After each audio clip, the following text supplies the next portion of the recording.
Radhe Radhe everyone, welcome back to my channel. तो आज मैं आप सभी के साथ पुत्रदा एकादशी की पूजा विधि शेयर करने वाली हूँ।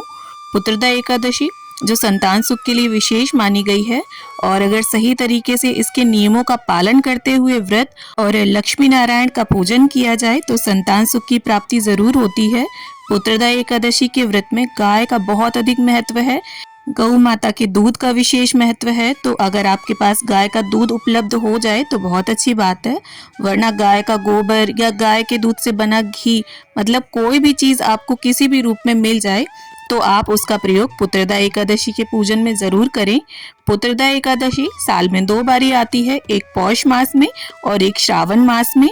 और देखिए, अगर आप पुत्र की कामना से पुत्रदा एकादशी का व्रत करना चाहते हैं तो हो सके तो पति पत्नी दोनों दंपति मिलकर व्रत रखकर इस पूजा को करें। और आप चाहें तो साल की दोनों एकादशियों का व्रत धारण कर सकते हैं। तो देखिए, पुत्रदा एकादशी के दिन सुबह सवेरे स्नान आदि से निवृत्त होकर साफ और स्वच्छ वस्त्र धारण करें और इस पूजन को आप चाहें तो अपने घर के मंदिर में भी कर सकते हैं या अलग से चौकी लगाकर भी, और अपने घर के किसी भी पवित्र स्थान पर आप चौकी लगा लें। और यहाँ पर देखिए, मैंने पीले रंग का वस्त्र बिछा लिया है। विष्णु भगवान को पीला रंग अति प्रिय होता है, तो पीले रंग का वस्त्र बिछाकर यहाँ पर हम तिल का आसन देते हुए लक्ष्मी नारायण की छवि को विराजमान कर लेंगे। और देखिए, इस तरह से ये सफेद तिल है। बहुत से लोग बोलते हैं आपने चावल यूज किए हैं, तो ये चावल नहीं तिल हैं। तो यहाँ पर मेरे पास जो छवि है उसमें लक्ष्मी नारायण साथ में हैं। अगर आपके पास अलग से हो तो आप अलग अलग भी विराजमान कर सकते हैं, लेकिन साथ में लक्ष्मी माता को भी विराजमान आपको जरूर करना है। अब यहाँ पर देखिए, गणपति जी की भी स्थापना हम कर लेंगे। अगर आपके पास गणपति जी की मूर्ति ना हो तो आप सुपारी में मोली लपेट कर भी गणपति जी की भावना से उन्हें विराजमान कर सकते हैं। अब देखिए, नॉर्मली वैसे एकादशियों में आप कलश स्थापना करें ना करें, पर पुत्रदा एकादशी विशेष मनोकामना के लिए किए जाने वाला व्रत है, तो इसमें आप कलश स्थापना जरूर करें। और यहाँ पर देखिए, मैंने पीतल का एक लोटा ले लिया है, कंठ पर उसके मोली बांध ली है, स्वस्तिक बना लिया है और जल गंगा जल डालकर इसमें हल्दी, सिक्का, सुपारी, थोड़े से तिल, पुष्प, ये सभी सामग्री हम डाल लेंगे। और एक बात का आप विशेष ध्यान रखें, एकादशी पे कभी भी भूलकर भी चावल का प्रयोग नहीं किया जाता, ना ही खाए जाते हैं और ना ही पूजा में प्रयोग किए जाते हैं। इसके बाद 7 आम के पत्ते ले लिए हैं मैंने और उन्हें चंदन रोली से टीक लिया है और इस तरह से कलश के अंदर हम पत्ते लगा लेंगे और एक पूर्ण पात्र बनाएंगे हम। उसमें देखिए, हमें इस तरह से प्लेट में तिल डालने हैं थोड़े, और यहाँ पर मैं दीप कलश की स्थापना करूंगी और तिल का ही आसन दिया है मैंने यहाँ कलश देव को। और जो एकादशी का व्रत धारण करते हैं वो दशमी के दिन ही लहसुन, प्याज, बैंगन, चावल इन चीज़ों का सेवन नहीं करते हैं। तो दीपक हमने प्रज्वलित कर लिया है और एकादशी के व्रत की कथा पुस्तिका भी आप चौकी पर रख लें। और फूलों का आसन देते हुए देखिए, गौ माता की मूर्ति जो है वो इस तरह से आपको लेनी है जिसमें उनका बछड़ा भी बना हो, और गौ माता को भी हम चौकी पर विराजमान कर लेंगे। अब देखिए, हमें एक साफ शुद्ध पात्र लेना है। खाने वाला बर्तन आप यूज ना करें, नई प्लेट यूज कर सकते हैं, या अगर आपके पास पीतल या तांबे की प्लेट है तो उसे रख लें।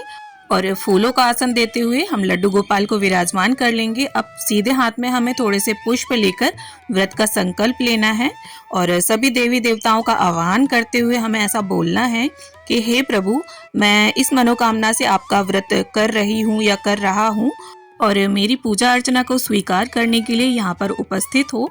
अब इसके बाद लड्डू गोपाल को जल से और गाय के कच्चे दूध से मैं स्नान करवा लूंगी।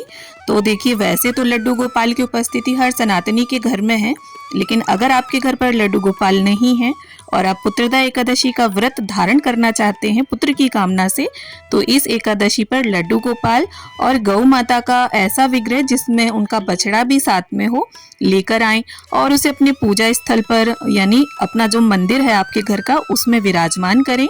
तो देखिए, लड्डू गोपाल की सेवा में आप जितना प्रेम का और समर्पण का भाव लाएंगे, लड्डू गोपाल आपकी सेवा, आपकी पूजा उतनी ही जल्दी स्वीकार करके आपकी मनोकामना को पूरा करेंगे। तो देखिए, बाथिंग टब में हमारे लड्डू गोपाल कितने प्यारे लग रहे हैं। अब इसके बाद लड्डू गोपाल की टॉवल से हम उनका अच्छे प्रकार से अंग पोषण कर लेंगे। और देखिए, अगर आप चाहें तो स्नान के पहले लड्डू गोपाल की गाय के घी से मालिश भी कर सकते हैं। अब ये जो जल है हमें तुलसी जी के क्यारे में इसको डाल देना है अब यहाँ पर तिल का आसन देते हुए लड्डू गोपाल को हम विराजमान कर लेंगे। लड्डू गोपाल को मैंने कपड़े पहना दिए हैं और अब उन्हें मुकुट धारण करवा देंगे। अब इसके बाद जल और फूल की सहायता से स्नान की भावना से गणपति जी को, लक्ष्मी नारायण को, गौ माता को, सभी को हम छींटा दे देंगे और चौकी का भी शुद्धिकरण कर लेंगे। अब इसके बाद जिस तरह से स्नान के बाद वस्त्र पहने जाते हैं, ठीक उसी प्रकार से गणपति जी को यहाँ पर मैंने वस्त्र की भावना से कलावा और जनेऊ अर्पित कर दिया है और चंदन, रोली, तिल, लाल गुलाब समर्पित करते हुए मैं यहाँ पर उनका पूजन कर लूँगी। और देखिए, अगर आपको गुड़हल का पुष्प मिल जाता है तो आप गणपति जी को वो अर्पित करें। अब इसके बाद वस्त्र की भावना से हम लक्ष्मी नारायण को भी कलावा अर्पित कर देंगे और विष्णु भगवान को यहाँ पर मैंने जनेऊ अर्पित कर दिया है और लड्डू गोपाल को हमने वस्त्र पहना ही दिए हैं। अब इसके बाद सभी को हम सुगंध अर्पित कर देंगे। लक्ष्मी नारायण के पूजन में इत्र का प्रयोग आप जरूर करें, उन्हें इत्र अति प्रिय है। अब इसके बाद सभी को हम तिलक कर देंगे। तो जो भी दंपति पुत्र की कामना से इस व्रत को करते हैं, उन्हें गौ माता की सेवा अवश्य करनी चाहिए और ज़्यादा कुछ ना कर सकें अगर आप, तो अपने रसोई की पहली रोटी गौ माता के लिए निकालें और हो सके तो उन्हें जिमा कर ही फिर सभी लोग भोजन करें। तो देखिए, पुराने टाइम से ही ये बात सिद्ध होती है कि गौ माता की सेवा में इतनी शक्ति है। राजा दिलीप, जिन्होंने अपने पुत्र राजा रघु को माता कामधेनु की पुत्री नंदिनी की सेवा करके ही उन्हें प्राप्त किया था और राजा रघु के नाम पर ही श्री रामचंद्र जी का जो वंश है वो रघुवंश कहलाया। अब यहाँ पर देखिए, सभी को मैंने पुष्प अर्पित कर दिए हैं और लड्डू गोपाल को उनकी प्रिय बांसुरी देना आप ना भूलें। और गणपति जी को यहाँ अलग से मैंने सेब का भोग रखा है, क्योंकि गणपति जी के भोग में तुलसी दल नहीं डलेगा।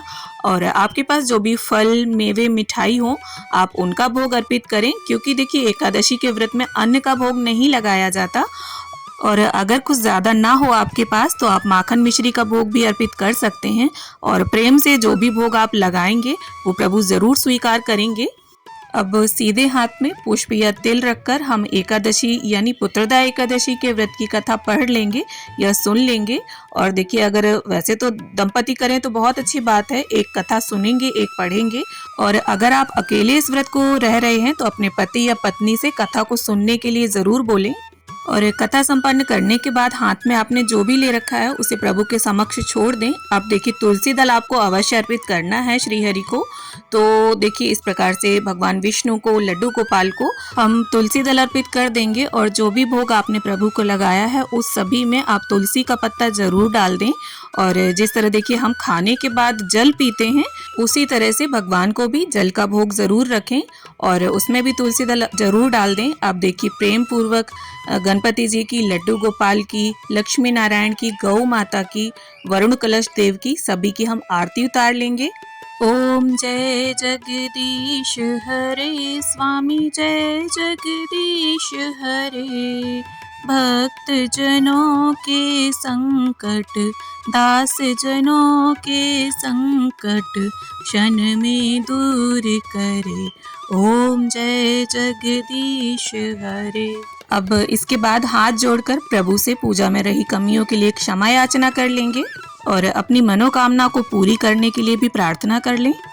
अब इसके बाद सीधे हाथ में जल लेकर इस तरह से चौकी के आसपास 3 बार फेर दें। इससे समस्त पूजा का आचमन और दीपक का शीतलीकरण हो जाएगा।